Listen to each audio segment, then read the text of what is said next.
Hey y'all, it's Bear, and today is National Superhero Day. I posted a video a little bit ago that was like, things I love in books, my favorite tropes, help me find my next favorite book, basically.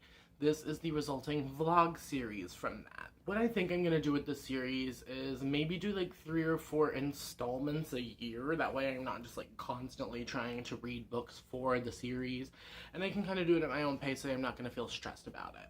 So in that video, I listed, I think, like 19 or 20 tropes that I like. Tropes, themes, character devices, etc. Things that I love in books. Things that are, like, common in my favorite books. And this is a quest to help me find my next favorite book. So I think in each video, we're going to read 3 to 5 books that fit a specific theme. And because today is National Superhero Day, we're going to be reading some superhero books. And the trope that I like, specifically with superheroes, it's not necessarily when superheroes are included in a story. I like a kind of ragtag superhero team. So think like Hero by Perry Moore, or The New Mutants, or The Legion of Superheroes, things like that. Like the whole like, oh, these are our kind of useless powers, but they're all coming together in a really perfect, specific way. So I have 3 books here today that all are about superheroes. They're all very different. And I think rather than giving you like a vlog of the reading experience, I'm going to show you the titles now and do my introduction. And then after I finish each book, I'm going to update you on whether it worked for me, what worked, what didn't, things I liked, disliked, etc. So first up, we have a comic book that is actually in my TBR for this month, and that is Dr. 13, Architecture and Mortality. This one I have talked about, like I said, several times this month already, and it is a comic book about the reinvention of the universe. So basically we have Dr. 13, who's this man in the suit right here, and all of these characters are being wiped out of existence by these people called the Architects in the New World Order sort of thing. So they're creating a new universe and they're wiping out people from existence. Kind of like regrettable people. This was a Will recommendation. So you have people who are kind of like goofier characters with powers that don't necessarily make sense for them to be superheroes, and then like problematic characters. So I'm curious to see if this has any nuance to it. I want to see if we talk about regrettable decisions in the past that DC made with their comic book characters, and why these characters are being chosen to be written out of existence, or are we just doing it to do it? You know what I mean? I also want to see how all of these people like link together, and how all of these, you know, different abilities and personality traits and stuff, how they all come together. Then we have another Will recommendation. Will is superhero royalty, and that is What They Did to Princess Paragon by Robert Rhodey. This is a satire novel taking place, and I believe was also published in the 90s, and it follows a queer comic book writer who is wanting to reinvent this old character named Princess Paragon. Basically, he gets the rights to revitalize her comic, and he decides that in order to make her interesting and kind of bring her into modern times, he's gonna make her a lesbian. He's gonna rewrite her story, have her be like in love with like a space princess, and she's gonna be a lesbian, and it's gonna be great. And because of the kind of culty comic book fans, like, it's a satire, social commentary, obviously, so I expect it to be a little bit more overdramatic than we're thinking it's gonna be. It kind of all goes to shit. It's a mess. Once again, this is a satire novel, so I have to look at this one with kind of a different lens than I'm looking at other novels, because it's supposed to be satirical, and I'm expecting it to be kind of like a black comedy sort of thing. But I'm excited to see. I don't know if this one necessarily has a superhero team, but I think it'll be interesting in looking at the past versions of superheroes versus how people behind the scenes try to revitalize them. And because we're currently in an age where everything is a reboot or a rehash or a requel or a whatever, I am excited to get insider look behind that, I guess. And last one I am very excited about because it was not a Will recommendation. I found this one of my own. I'm so proud of myself. And that is The Tales of the Astonishing Spark, or Black Spark, it's crossed out, so I don't know which one to read it as, by Charlie J. Eskew. And this one is a fictional memoir about a black superhero who was struck by lightning, and it's him telling us his story, how he got his powers. It says on the back, it is a fanboy's homage to the history of superhero storytelling in America, and a keen-eyed satire of those same stories, raising questions about race and privilege that are becoming impossible to ignore. So we have some satire in here. I do know that this one does feature a superhero team, so this is probably the closest one to what I'm looking for, because he joins a kind of Justice League-y superhero team at one point. I know what I'm most interested in this book as far as the superhero team goes is how the Spark fits into the superhero team, I guess, and to see like what the recruitment process is like for new heroes. And I find it kind of ironic that only one of these books really fits what I'm looking for, and yet I'm still very excited to read all of them equally. And I just love superheroes. I think it comes from the like merry band of five trope that I kind of love so much. Like if you think about like Percy Jackson, Six of Crows, things like that, where you have all of these people who have very specific powers that all just come together in these great situations. But applying that to superheroes, because as I've mentioned before, I've been getting more into science fiction lately and kind of, you know, getting back into the world of comics, and being with Will has taught me a lot about the world of comics and adaptations and stuff. So I think that that's where this is mainly coming from, but we will dissect as we read. So I will see you whenever I have finished one of the books. Hello, we have officially finished the first book of this video, and that is What They Did to Princess Paragon by Robert Rhodey. Sorry that my bathroom is in the background. Don't look at my toilet. So I think ultimately I am going to end up giving this a 4 out of 5 stars. Was it a superhero book? Yes. Like I said, it's about a gay man trying to revitalize a comic book character from the days of old by making her a lesbian icon. Did I enjoy this? Yes. Would I recommend that you read it? Not if you are not comfortable with reading satire. Because like I said, this book is a satire, and it's a very obvious satire with the way that a lot of the characters act. No one in this book that we get a perspective chapter from is a good person. Our protagonist is not a good person. He manipulates situations and he blames other people for his own shortcomings. He is not a great person. He treats his kind of like a sensitivity reader sort of situation that he gets into, who is a black lesbian, and she's a huge fan of Princess Paragon. And you know, the character is trying to make sure that everything is politically correct and that, you know, he's not gonna fuck up and offend a bunch of people. And she's doing this because A, it's her job, but B, because she cares so deeply about this character and about doing Princess Paragon justice. And they just treat her like shit throughout the whole book. Spoiler, in the end, it does go okay for her. Like, she gets to be like the front runner writer for Princess Paragon, because essentially what happens is we have another perspective in this book besides the comic book writer, and that is of a Princess Paragon superfan who has developed a parasocial relationship with Princess Paragon. He is this very stereotypical comic book dude who's like overweight and he smells bad and he treats his mom bad and he's like a nerd. He's just like every stereotypical comic book fan in media, and he decides that he's not going to let our protagonist ruin his wife, right? So Jerome is that character's name, and Brian Parrish is the name of the comic book writer. Jerome decides that he's not going to let Brian ruin Princess Paragon, and after Brian has this kind of falling out, fall from grace sort of thing with like a television host that he pisses off, and like he's getting a lot of critiques from the media that he's not really handling well, Jerome shows up to a comic book convention that Brian is supposed to speak at, and ends up like shoving him down a flight of stairs, knocking him out. And Brian is like, okay, so I won't report you to the police if you give me a place to write out the rest of the story. I'll let you read it. You're a huge Princess Paragon fan. This is good for my ego, etc. So in this whole situation, there's like a lot of misunderstandings, and obviously Jerome is very fucked up in the head, and Brian is fucked up in the head, and his ego stroking is kind of gross, and you know, all of these characters are just bad people. So Jerome ends up writing a fake version of Princess Paragon, rips up Brian's original situation, so Brian falls from grace at the comic book headquarters and loses the story, and Jerome is like, there's like a gunfight sort of scene, like hiding in the factory that Jerome used to work at, and there's like gunshots, and it just kind of devolves into chaos. So if you are interested in picking up this book, be aware that it is satire. It is a black comedy superhero comic book industry story.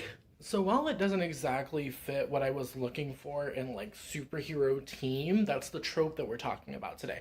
It does not fit that, but I still did really end up enjoying it. I also think that it's a little bit outdated and it uses some language that we shouldn't use. Just like everything that was written in the 90s, it's outdated. So go into it expecting it to be kind of out of date, kind of socially unaware, but also it's a satire, so it's making commentary on these social topics. Like, we are supposed to, in my understanding of this book, at least my interpretation of this book, we are supposed to be angry that everyone is a bad person. We want them to care about these things, and they don't, because they are either exploiting the character for money or fame, or they have parasocial relationships with them. So it's a really interesting look at all of that. And if it sounds interesting to you, pick up a copy. I really enjoyed it. I'm giving it 4 stars. Hello, we're here for book number 2, which is Dr. 13, Architecture and Mortality. And this one I had a lot of fun with. It's the only comic book that I'm reading for this video specifically, although since starting this video concept, I have been reading a lot more comic books. I've been reading through the Dial H for Hero run, which is really fun. But we're talking about Dr. 13 right now. So I think what I said earlier about needing to see if the series continues is very true. Because in the first book right here, I feel like we do not get a whole lot of plot substance. We get kind of a chaotic little story about this man and his daughter who are going like Yeti hunting. And I was like, ooh, this is gonna be fun. They're gonna team up with all of the superheroes and figure out where the research team went. No, it's just been like a vampire dressed as a Yeti draining them of blood. And then that somehow leads into all of the other characters. There's like a pirate ship, there's a Nazi compound, and superheroes are just appearing everywhere, and there's a kid who has, like, he'll answer you a question, but only if you give him a dime. He keeps appearing to Dr. 13 in these dreams, and it's just kind of chaotic, and there's not a lot in the way of plot, but there's a lot in the way of characters. I know I said in the intro of this video, I really hoped that there were going to be nuanced discussions in this book of, like, regrettable things in comics of yesteryear. Unfortunately, we did not have that discussion. We just had the Nazi gorilla turn into a Nazi vampire gorilla. We had the Confederate General just, like, saving the day and telling the pirate that he needed to get with infectious lass. I really do like the style that they chose to go in for this book. There's some really good fight scenes in here. I like the art style. I like the characters for the most part. But I do wish that this had more nuanced discussions in it, like I said. But I believe it was published in 2007, and we didn't get into really the why. All we really got in the story was you don't fit. We never got specifics that I can recall of why each character has been chosen to be eliminated from history, and that was what I was most intrigued about going into it, so I'm giving this one a 3-star. It does fulfill the superhero team sort of thing, but it lacked nuance that I wanted, and we didn't get really much explanation. I also want to go ahead and say, like, as a aforementioned, I did mention several times Confederate soldier, Nazi gorilla. There are swastikas and Confederate flags in this. Be aware of that if you want to read it, go again. What this did for me more so was made me want to look into the actual origins of each of these characters rather than getting me to care about the characters as a team overall. So I'm going to have to check out more in the series and see if or what will make me want to continue. 3 stars. Okay, time to talk about book number 3, The Tales of the Astonishing Black Spark.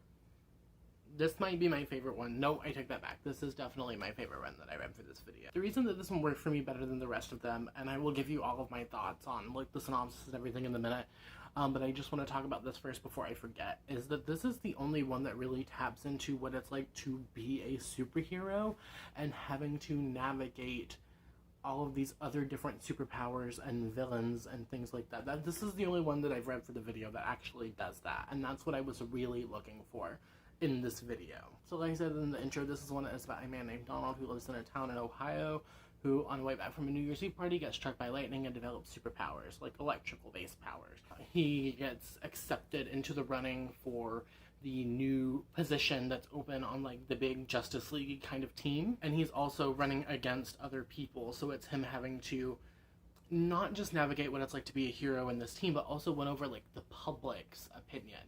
And as a black man, where the media is constantly trying to twist your words around and you know, manipulate everything that you're saying to make you look like the villain, it's hard to do that. Like, he gets in a fight with a supervillain and someone says, oh, well, he hit her too hard and she's a woman and maybe we shouldn't be hitting women. Like, why is this black man hitting women? One of his slogans that he says whenever he uses the powers, because he has electrical powers, he says, like, it's time to spark it up. And they're like, is he perpetuating drug use? Is he implying that children should use marijuana?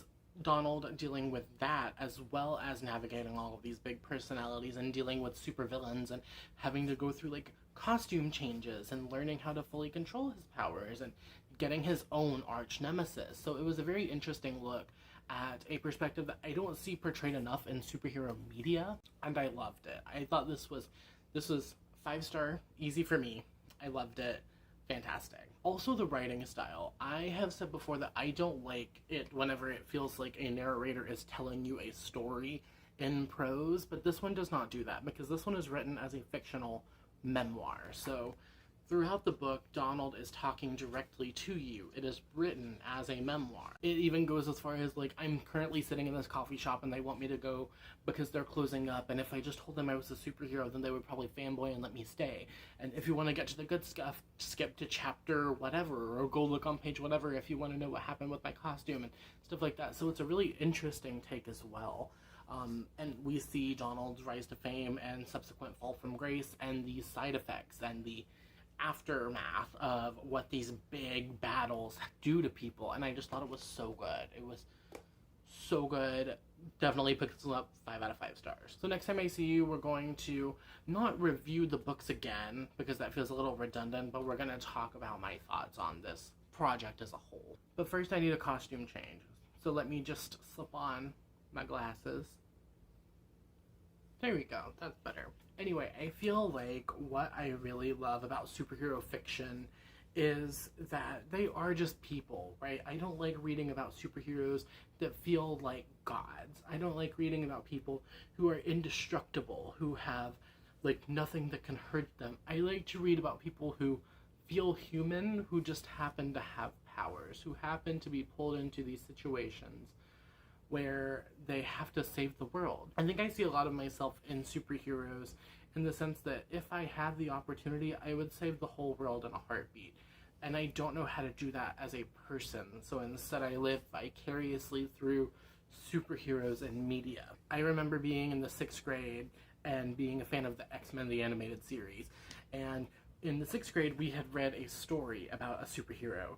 And as our project, we had to write a paper. It was 1 page minimum about our favorite superhero, and I wrote a 12-page paper on Rogue and how much I related to her.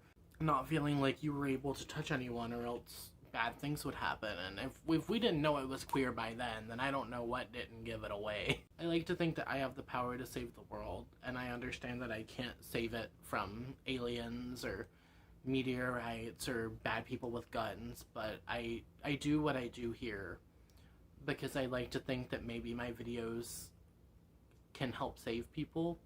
And that sounds very pompous and very, like, self-centered, but I think about the people that I used to watch whenever I was at my lowest point on YouTube. I would watch them and they were like my friends, and if I ever got like a heart back or a comment reply, I was over the moon. And even if I didn't, just knowing that, like, they were there for me once a week whenever I needed them for 10 minutes, you know, it made all of the shit that I had to deal with worth it. It made, like, the bullying and the family issues and, like, everything that I was going through as a person, you know. YouTube helped me get through the peak of, like, an eating disorder.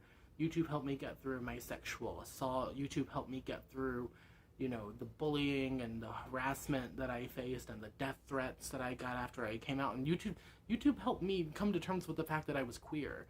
Like, had it not been for a booktuber, my friend Audrey from Perpetual Pages, I wouldn't have known what non-binary was. I wouldn't have had a word for the way I viewed my gender.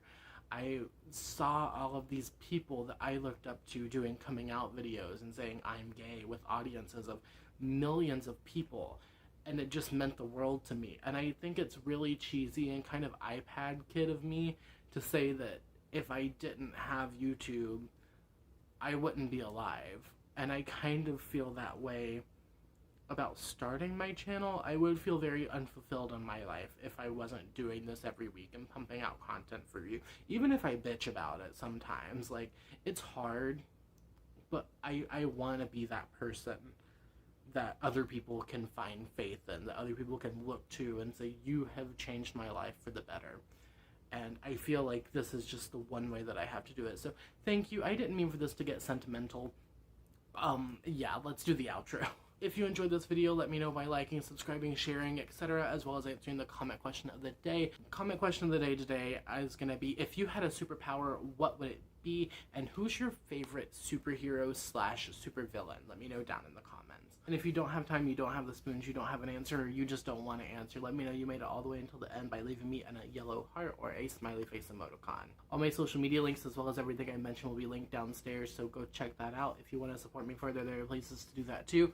And remember, in future installments of this, I will be taking your recommendations from the comments of my original video. So go watch the video, give me some recommendations if you want to be featured. I hope you have a wonderful, whatever it is, wherever you are. And I will see you next time with another video.